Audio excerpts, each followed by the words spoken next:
আসসালামু আলাইকুম। আপনারা শুনছেন গ্রাম বাংলা ছায়ার দুনিয়া। বাংলার ভূত, বাংলার ভয়, উল্টো পাল্টা গল্প নয়।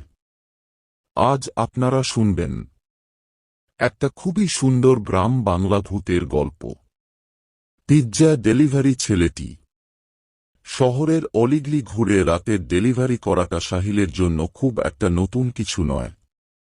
সে ৩ বছর ধরে সুইফট পিৎজা নামের রেস্টুরেন্টে ডেলিভারির কাজ করে। কিন্তু আজকের রাতটা যেন অন্যরকম মনে হচ্ছে। অদ্ভুত এক শীতল বাতাস বইছে, আকাশ ঘন কালো মেঘে ঢাকা। ঠিক তখনই সাহিলের ফোনে একটি অর্ডারের নোটিফিকেশন আসে। অর্ডারটি এসেছে শহরের এক প্রান্তের পুরনো এলাকায়, যেখানে মানুষজন খুব একটা থাকে না। স্থানটির নাম বাঁশতলা পুরাতন বাজার।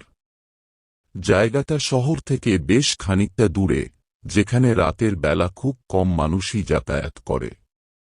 রেস্টুরেন্টের ম্যানেজার শাহিন বলল, সাহিল, এই অর্ডারটা একটু ডেলিভারি করে আসিস। কাস্টমার অগ্রিম টাকা পেমেন্ট করেছে, ক্যান্সেল করলে রেটিং খারাপ হবে। সাহিল একটু দ্বিধায় পড়ে গেলেও কাজটা সে সিরিয়াসলি নেয়। সে একটা বাইকে চড়ে বেরিয়ে পড়ে। ঘড়ির কাঁটা তখন 1:04 মিনিট ছুঁই ছুঁই করছে। সাহিল গুগল ম্যাপে লোকেশন সেট করে বাইক চালিয়ে যেতে থাকে। শহরের ব্যস্ত রাস্তাগুলো ফাঁকা হতে হতে একটা নির্জন রাস্তায় এসে পৌঁছায়। চারপাশে শুধু বিশাল বিশাল গাছ, মাঝে মাঝে ঝিঁঝি পোকার ডাক। রাস্তার লাইটগুলো ঝাপসা, যেন যে কোনো মুহূর্তে নিভে যেতে পারে। ম্যাপে দেখানো লোকেশন অনুযায়ী সে বাঁশতলা পুরাতন বাজারে পৌঁছে যায়। কিন্তু সেখানে তেমন কোনো বাড়ি নেই। চারপাশে কিছু ধ্বংসপ্রাপ্ত দোকান, পুরনো টিনের ঘর আর ধুলো জমে থাকা পরিত্যক্ত গুদামঘর। সে ফোন বের করে কাস্টমারের দেওয়া নাম্বারে কল করল। ফোন বেজে উঠল, কিন্তু কেউ ধরল না। হঠাৎ একটা অদ্ভুত ব্যাপার ঘটল, লোকেশন হঠাৎই ম্যাপে আর দেখা যাচ্ছে না। মনে হচ্ছে এই জায়গাটা মানচিত্রে কখনোই ছিল না। সাহিলের গা ছমছম করে উঠল। কিন্তু সে ভাবল, হয়তো কাস্টমার কাছেই আছে। বাইক থেকে নেমে সে চারদিকে তাকাতে লাগল। হ্যালো, আপনার পিৎজার অর্ডার এসেছে। কেউ আছেন? কোনো উত্তর এল না। হঠাৎ সাহিলের মনে হল কেউ একজন তার ঠিক পেছনে দাঁড়িয়ে আছে। সে ধীরে ধীরে ঘাড় ঘুরিয়ে তাকাতেই দেখে একজন অদ্ভুত চেহারার মানুষ দাঁড়িয়ে আছে। লোকটার গায়ের জামাটা ছেঁড়া, চুলগুলো এলোমেলো, চোখগুলো ফাঁকা ও গভীর। সে কোনো কথা না বলে শুধু পিৎজার বাক্সের দিকে ইশারা করল। সাহিল কিছুটা ঘাবড়ে গেলেও বাক্সটা এগিয়ে দিল।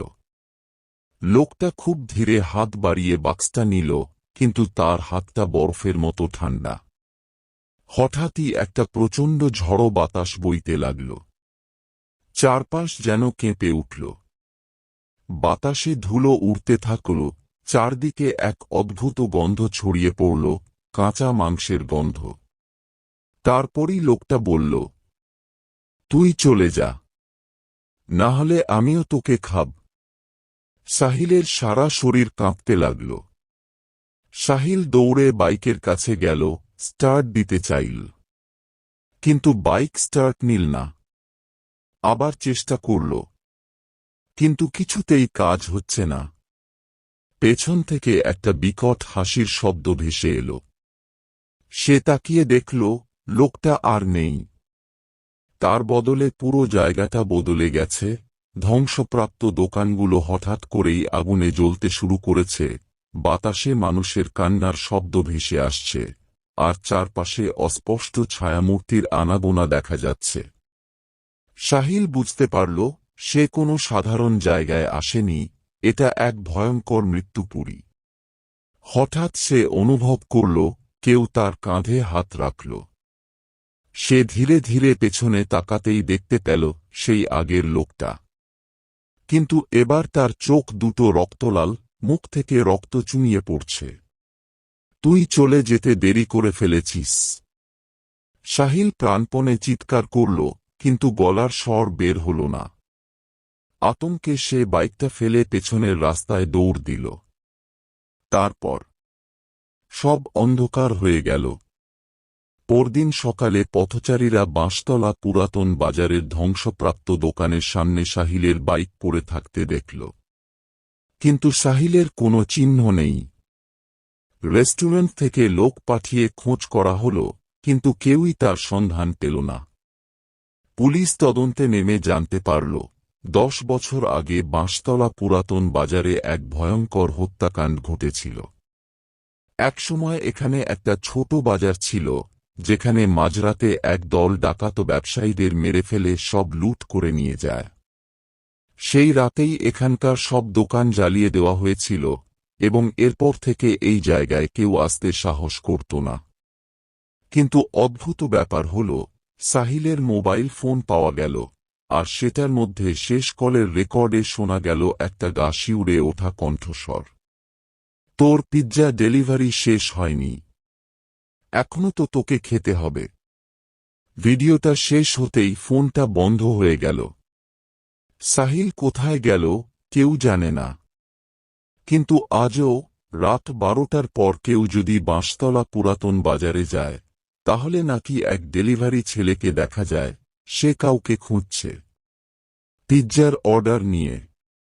কিন্তু সে আর মানুষ নয়। তাহলে কি আপনি রাতে পিৎজা অর্ডার করবেন?